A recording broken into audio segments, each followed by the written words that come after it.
नमस्कार मेरे प्यारे दोस्तों, मैं राघव दीक्षित आपका अपने YouTube channel success Vista classes पर बहुत बहुत स्वागत करता हूं। दोस्तों, जैसा कि आप देख रहे हैं हमारी रेलवे ग्रुप डी और आरआरबी एनटीपीसी की क्लासेस चल रही हैं, जिसमें हम दोस्तों जीके जीएस के टॉप 20 क्वेश्चंस डिस्कस करते हैं। आइए इसी श्रृंखला में आज हमारा ये जीके का पार्ट नंबर 4 है। इसमें हम दोस्तों इतिहास से संबंधित टॉप 20 क्वेश्चन देखेंगे जो आपके प्रीवियस ईयर एग्जाम में पूछे जा चुके हैं और आगामी एग्जाम में आने के 100% चांस भी हैं। आइए बिना टाइम वेस्ट किए स्टार्ट करते हैं अपना सेशन। पहला क्वेश्चन दोस्तों आपसे पूछा गया, फर्स्ट क्वेश्चन जो है, निम्नलिखित घटनाओं को कालक्रम के अनुसार व्यवस्थित करना था और नीचे दिए गए कूट का प्रयोग करना था। हम दोस्तों इसमें आपको रिवीजन कराएंगे। अमृतसर घटना का मतलब क्या हो गया? जो जलियांवाला हत्याकांड हुआ था 13 अप्रैल 1919 को घटित हुआ था। 13 अप्रैल 1919 रॉलेट एक्ट के विरोध में लाया गया। पहली डेट आपको याद होनी चाहिए, कई बार पूछा गया है। जो अमृतसर घटना है अथवा अमृतसर घटना का ही नाम दिया जाता है जलियांवाला बाग हत्याकांड, याद रखिए 13 अप्रैल 1919 को हुई थी। चौरी चौरा घटना, चौरी चौरा घटना, ये जो चौरी चौरा घटना कब होती है? जब 22 पुलिसकर्मी को गोरखपुर के पास में चौरी चौरा नामक स्थान पर उग्र भीड़ थाने में आग लगा के थाने को आग के हवाले कर देती है और 22 पुलिसकर्मी उसमें मर जाते हैं। यह घटना कब होती है?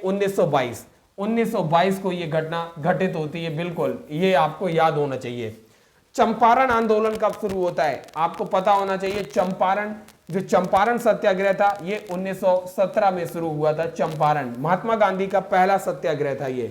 मोपला विद्रोह जो था केरल वाले रीजन में, मोपला विद्रोह हुआ था 1921 में, क्योंकि ये 2021 में इसकी वर्षगांठ भी मनाई गई थी, शताब्दी मनाई गई थी, तो याद रखिए। अब कालक्रम में आसानी से बिल्कुल व्यवस्थित हो जाएगा। सबसे पहले चंपारण, देखिए यहाँ पे सी ऑप्शन में है और डी ऑप्शन में चंपारण है। अब दूसरा ऑप्शन क्या है ये देखिए, इसके बाद जो हुआ था ये अमृतसर घटना हुई है, ए ऑप्शन होगा, दोनों जगह ए है। अब देखिए इसके बाद 1921 में मोपला विद्रोह हुआ था तो डी होगा, यहाँ देखिए डी है। और फिर सबसे लास्ट में चौरी चौरा कांड जो हुआ था, ये सी ऑप्शन इसका बिल्कुल करेक्ट हो गया। तो आपको ये ईयर्स याद होने चाहिए थे। अब दोस्तों अगला क्वेश्चन देखते हैं। ये देखिए ये वाला क्वेश्चन, क्या क्वेश्चन है? महात्मा गांधी के द्वारा चलाया गया प्रथम जन आंदोलन कौन सा था? जन आंदोलन की बात हो रही है। सत्याग्रह तो चंपारण सत्याग्रह था, लेकिन पहला जन आंदोलन जो था असहयोग आंदोलन था। महात्मा गांधी ने ये 1920 में इसकी शुरुआत हुई थी, याद रखिए। और नमक आंदोलन की शुरुआत ये तो 1930 में, आप देखेंगे सविनय अवज्ञा आंदोलन जो था वही है ये नमक आंदोलन। और इसके बाद भारत छोड़ो आंदोलन तो आपको पता ही है 1942 में होती है। लेकिन नील आंदोलन जो था, ये नील आंदोलन कोई ये जन आंदोलन नहीं था। जो तिनकटिया प्रणाली थी, तिनकटिया प्रणाली के विरोध में महात्मा गांधी ने जो सत्याग्रह किया था वो है ये नील आंदोलन, लेकिन ये जन आंदोलन की श्रेणी में नहीं आता है। तो याद रखिए पहला जन आंदोलन जो है असहयोग आंदोलन है। दोस्तों ये क्वेश्चन आपसे कई बार पूछा जा चुका है। अब आइए दोस्तों देखते हैं अगला क्वेश्चन। ये क्वेश्चन देखिए, किसके प्रशासन काल में स्थायी बंदोबस्त परमानेंट सेटलमेंट प्रारंभ किया गया था?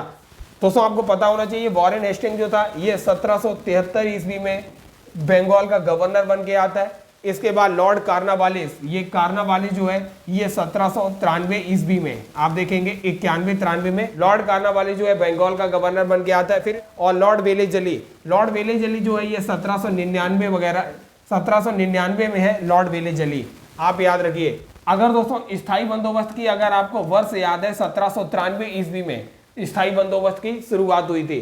तो 1793 के समय कौन था? कार्नवालिस, बिल्कुल लॉर्ड कार्नवालिस जो था 1793 के टाइम पर था। इस तरीके से आप इजीली पता लगा सकते हैं कि कौन था, लॉर्ड कार्नवालिस। परमानेंट सेटलमेंट जो था, स्थायी बंदोबस्त प्रारंभ किया गया था लॉर्ड कार्नवालिस के द्वारा। और दोस्तों जो आंग्ल मैसूर युद्ध हुआ था वो वेलेस जली के टाइम पर हुआ था। जो चौथा आंग्ल मैसूर युद्ध 1799 के टाइम पे लड़ा गया था, जिसमें टीपू सुल्तान मारा गया, वो वेलेस जली के टाइम पे ही लड़ा गया। अब दोस्तों अगला क्वेश्चन देखते हैं। किसने कहा था मेरी पीठ पर किया जाने वाला प्रत्येक प्रहार ब्रिटिश साम्राज्य के कफन में अंतिम कील साबित होगी? दोस्तों ये आपको पता है, जिसने शेरे पंजाब के नाम से जिसको जाना जाता है, लाला लाजपत राय के द्वारा ये स्टेटमेंट बोला गया था, लाला लाजपत राय। ये क्वेश्चन देखिए, अखिल भारतीय मुस्लिम लीग की स्थापना किसने की थी? अखिल भारतीय मुस्लिम लीग की स्थापना, अगर दोस्तों आपको देखिए आगा खां भी दिया हुआ है और नवाब सलीमुल्लाह भी दिया है, अगर ये दोनों दिए हुए हैं तब आपको यहाँ पर नवाब सलीमुल्लाह खान को ही सिलेक्ट करना है। अगर कभी कभी नवाब सलीमुल्लाह खान नहीं दिया है तो उस केस में आप आगा खां को भी सिलेक्ट कर सकते हैं। तो याद रखिए नवाब सलीमुल्लाह खान इसका करेक्ट ऑप्शन होगा। अगला क्वेश्चन है, अखिल भारतीय कांग्रेस की प्रथम महिला अध्यक्ष कौन थी? अखिल भारतीय कांग्रेस की पहली महिला अध्यक्ष, सबसे पहले कांग्रेस से पॉइंट नोट कर लीजिए, कांग्रेस की स्थापना कब होती है? कमेंट सेक्शन में बताते रहिए स्थापना, और पहला अधिवेशन कहाँ हुआ था? पहला अधिवेशन कहाँ हुआ था? कमेंट सेक्शन में बताइए। पहले अधिवेशन में कितने कैंडिडेट ने पार्टिसिपेट किया था? पहले अधिवेशन में कितने सदस्य थे? सदस्य, ये भी आपको कमेंट सेक्शन में बताना है। और अध्यक्षता किसने की थी? पहले अधिवेशन की अध्यक्षता किसके द्वारा की गई थी? दोस्तों स्थापना जो थी 1885 ईस्वी को होती है, ए यू ह्यूम, ये अंग्रेज रिटायर्ड ऑफिसर थे, ए यू ह्यूम के द्वारा की जाती है। पहला अधिवेशन जो था बॉम्बे में हुआ था, बॉम्बे में पहला अधिवेशन हुआ था और पहले अधिवेशन में 72 सदस्यों ने पार्टिसिपेट किया था और अध्यक्षता जो की थी WC बनर्जी के द्वारा अध्यक्षता की गई थी, WC बनर्जी के द्वारा प्रथम अध्यक्षता की थी। अब यहाँ पे पूछा गया है श्रीमती एनी बेसेंट, श्रीमती सरोजिनी नायडू कौन थी पहली? अखिल भारतीय कांग्रेस की प्रथम महिला पूछा गया है, ना कि भारतीय महिला। तो प्रथम महिला अध्यक्ष तो एनी बेसेंट थी, लेकिन प्रथम भारतीय महिला जो थी वो सरोजिनी नायडू थी। इस बात को भी आपको याद रखना है। और दोस्तों इसी से संबंधित कई क्वेश्चन पूछे जाते हैं, जैसे सबसे पहले राष्ट्रगान कहाँ गाया गया था और कब गाया गया था? राष्ट्रगान और राष्ट्रगीत भी पूछा जाता है किस अधिवेशन में गाया गया था। तो दोनों का अधिवेशन एक ही है, कलकत्ता अधिवेशन, लेकिन राष्ट्रगीत जो था 1896 के अधिवेशन में और राष्ट्रगान जो था 1911 के अधिवेशन में गाया जाता है। ये बेसिक चीज याद रखना है। और दोस्तों इसी से पूछा जाता है भारतीय राष्ट्रीय कांग्रेस के प्रथम मुस्लिम अध्यक्ष बदरुद्दीन तैयब थे, प्रथम पारसी अध्यक्ष दादा भाई नौरोजी थे और दादा भाई नौरोजी ने भारतीय राष्ट्रीय कांग्रेस की अध्यक्षता कितनी बार की? ये भी पूछा जाता है, तो याद रखिए 3 बार की। और ये पूछा जाता है सबसे पहले पूर्ण स्वराज की मांग कौन से अधिवेशन में की गई? तो ये भी याद रखिए लाहौर के अधिवेशन में की गई, जिसकी अध्यक्षता पंडित जवाहरलाल नेहरू ने की थी। कराची अधिवेशन की अध्यक्षता किसने की थी? ये भी पूछा जाता है। 1931 में जो हुआ था उसकी भी अध्यक्षता सरदार वल्लभ भाई पटेल के द्वारा की गई थी। और ये पूछा जाता है वह कौन सा अधिवेशन था जिसकी अध्यक्षता महात्मा गांधी ने की थी? तो बेलगावी अधिवेशन 1924 की अध्यक्षता महात्मा गांधी ने की थी। इस टाइप के क्वेश्चन आपसे पूछे जाते हैं। और कई बार यह भी पूछा जाता है कि नेताजी सुभाष चंद्र बोस ने किस अधिवेशन की अध्यक्षता की? तो हरिपुरा अधिवेशन 1938 की अध्यक्षता नेताजी सुभाष चंद्र बोस ने की थी। तो इतने क्वेश्चंस आप आगे आइए उसका भी रिवीजन करते चलेंगे, जैसे जैसे आगे बढ़ेंगे हम रिवीजन आपको कराते चलेंगे। अगला क्वेश्चन है सुभाष चंद्र बोस के सत्याग्रह पत्र देने के बाद किसे भारतीय राष्ट्रीय कांग्रेस का अध्यक्ष चुना गया? हमने आपको बताया था 1938 में हरिपुरा अधिवेशन की अध्यक्षता इन्होंने की, लेकिन आप देखेंगे 1939 में भी इन्हीं को अध्यक्ष चुना गया सुभाष चंद्र बोस को। लेकिन जो त्रिपुरी में हुआ था त्रिपुरी अधिवेशन, इसकी अध्यक्षता चुना तो सुभाष चंद्र बोस को गया था, लेकिन पट्टाभी सीतारामैया हार गए थे। इसके बाद महात्मा गांधी से सुभाष चंद्र बोस का थोड़ा मनमुटाव हुआ और इस बात को लेकर नेताजी सुभाष चंद्र बोस ने इस्तीफा दे दिया। फिर इसके बाद डॉक्टर राजेंद्र प्रसाद को अध्यक्षता सौंपी गई थी सुभाष चंद्र बोस के त्यागपत्र देने के बाद। याद रखिए बी ऑप्शन इसका बिल्कुल करेक्ट हो जाएगा। अब दोस्तों देखते हैं अगला क्वेश्चन। ये देखिए द इंडियन स्ट्रगल नामक प्रसिद्ध पुस्तक किसने लिखी थी? दोस्तों तुम मुझे खून दो मैं तुम्हें आजादी दूंगा, ये प्रसिद्ध नारा किसने दिया था? और दिल्ली चलो जय हिंद, ये प्रसिद्ध नारे देने वाला भारत का वीर सपूत जो था वो नेताजी सुभाष चंद्र बोस थे। दोस्तों नेताजी सुभाष चंद्र बोस के जन्म दिवस को ही पराक्रम दिवस के रूप में मनाया जाता है। आपको पता है अभी रिसेंटली इनका जन्म दिवस मनाया गया था 23 जनवरी को, तो ये भी याद रखना है। द इंडियन स्ट्रगल नामक प्रसिद्ध पुस्तक भी नेताजी सुभाष चंद्र बोस के द्वारा लिखी गई है। आपको बताना है दोस्तों जवाहरलाल नेहरू के द्वारा कौन सी प्रसिद्ध पुस्तक लिखी है, कमेंट करके बताइए, कई बार पूछी जा चुकी है। अगला क्वेश्चन आपको बताते हैं। अगला क्वेश्चन आपसे पूछा जाता है लॉर्ड मैकाले संबंधित था। दोस्तों आपको पता है लॉर्ड मैकाले जो था यह अंग्रेजी शिक्षा से संबंधित था। अंग्रेजी शिक्षा लॉर्ड मैकाले के ही द्वारा भारत में लाई गई। अब देखते हैं दोस्तों अगला टाइप का क्वेश्चन आपसे पूछा जाता है 1932 के पूना समझौते के साथ किसका सीधा संबंध था। दोस्तों आपको पता है पूना समझौता जो होता है, पूना समझौता जो हुआ था दोस्तों महात्मा गांधी और भीमराव अंबेडकर के बीच हुआ था और ये जो था भारतीय दलित वर्ग से संबंधित था। याद रखिए भीमराव अंबेडकर दलित वर्ग के सपोर्टर थे, तो इन्हीं के द्वारा महात्मा गांधी से यह समझौता किया गया था 1932 में। यह क्वेश्चन है अगला, वह कौन राष्ट्रवादी नेता था जो 1925 में केंद्रीय विधानसभा का अध्यक्ष स्पीकर चुना गया। दोस्तों केंद्रीय विधानसभा के स्पीकर जो चुने गए थे वो विट्ठल भाई पटेल चुने गए थे। बी ऑप्शन इसका बिल्कुल करेक्ट हो गया, विट्ठल भाई पटेल। अगला क्वेश्चन क्या है देखते हैं। 14 जून 1947 को कांग्रेस के दिल्ली अधिवेशन में भारत के विभाजन का प्रस्ताव स्वीकृत हुआ। इस अधिवेशन के अध्यक्ष कौन थे? 14 जून 1947 दोस्तों इसकी अध्यक्षता जो की गई थी भारत विभाजन का प्रस्ताव बिल्कुल आचार्य जेबी कृपलानी के द्वारा इसकी अध्यक्षता की गई थी। सी ऑप्शन बिल्कुल करेक्ट है। अगला क्वेश्चन है दोस्तों श्री अरविंदो का आश्रम कहां पर है। दोस्तों बिल्कुल श्री अरविंदो का आश्रम आपको पता होना चाहिए, पौंडीचेरी में है। ये डी ऑप्शन इसका बिल्कुल करेक्ट हो जाएगा। अगला क्वेश्चन क्या है देखते हैं।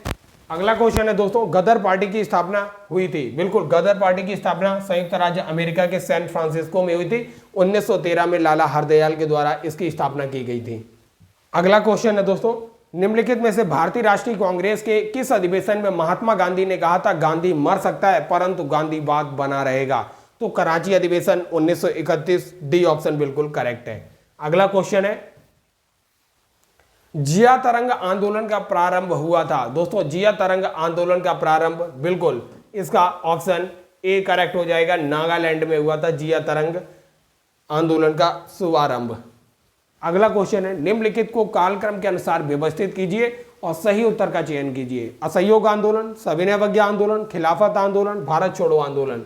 दोस्तों असहयोग आंदोलन 1920 में प्रारंभ हुआ, खिलाफत आंदोलन जो था 1919 में शुरू हुआ, सविनय अवज्ञा आंदोलन बिल्कुल ये 1930 में हुआ, भारत छोड़ो आंदोलन 1942 में शुरू हुआ। अब आप इजीली लगा सकते हैं, सबसे पहले 3 आएगा, ये देखिए 3 के बाद फिर असहयोग आंदोलन 1920 बिल्कुल पहला आएगा, 3 के बाद 1, फिर इसके बाद दूसरा ऑप्शन क्या है सविनय अवज्ञा आंदोलन 1930 और चौथा ऑप्शन है भारत छोड़ो आंदोलन 1942। तो तीसरा ऑप्शन बिल्कुल करेक्ट हो गया। अगला क्वेश्चन क्या है दोस्तों वर्ष 1928 में हिंदुस्तान सोशलिस्ट रिपब्लिकन एसोसिएशन की स्थापना कहां हुई थी। दोस्तों आपको पता है HSRA का तो गठन कहां पर हुआ था। HRA का गठन कानपुर में हुआ था, हिंदुस्तान रिपब्लिकन एसोसिएशन, लेकिन हिंदुस्तान सोशलिस्ट रिपब्लिकेशन का जो गठन हुआ था दिल्ली के फिरोजा कोटला में हुआ था 1928 में। याद रखिए 1928 में और चंद्रशेखर आजाद के द्वारा इसी में HRA जो कानपुर में गठित हुआ था इसी में सोशलिस्ट वर्ड और जोड़ दिया गया, HSRA कर दिया गया 1928 फिरोजा कोटला दिल्ली। बी ऑप्शन बिल्कुल करेक्ट हो जाएगा। अब यह क्वेश्चन देखिए गांधी जी को किसने सर्वप्रथम राष्ट्रपिता कहकर संबोधित किया था। गांधी जी को राष्ट्रपिता सबसे पहले नेताजी सुभाष चंद्र बोस ने किया था। याद रखिए ए ऑप्शन इसका बिल्कुल करेक्ट हो जाएगा। अब दोस्तों आपको सूची 1 को सूची 2 से सुमेलित करना था। असहयोग आंदोलन की शुरुआत कब हुई 1920 में हुई, सविनय अवज्ञा आंदोलन 1930 में हुआ, कांग्रेस मंत्रिमंडलों का गठन 1937 में हुआ, भारत छोड़ो आंदोलन की शुरुआत 1942 में हुई। उम्मीद करते हैं कि आपको समझ आया होगा। अगला क्वेश्चन देखते हैं क्या है, निम्नलिखित में से किसने सुभाष चंद्र बोस को देश नायक कहा था। देश नायक दोस्तों नेताजी सुभाष चंद्र बोस को देश नायक किसके द्वारा कहा गया था, रविंद्रनाथ टैगोर के द्वारा कहा गया था। सी ऑप्शन बिल्कुल करेक्ट है।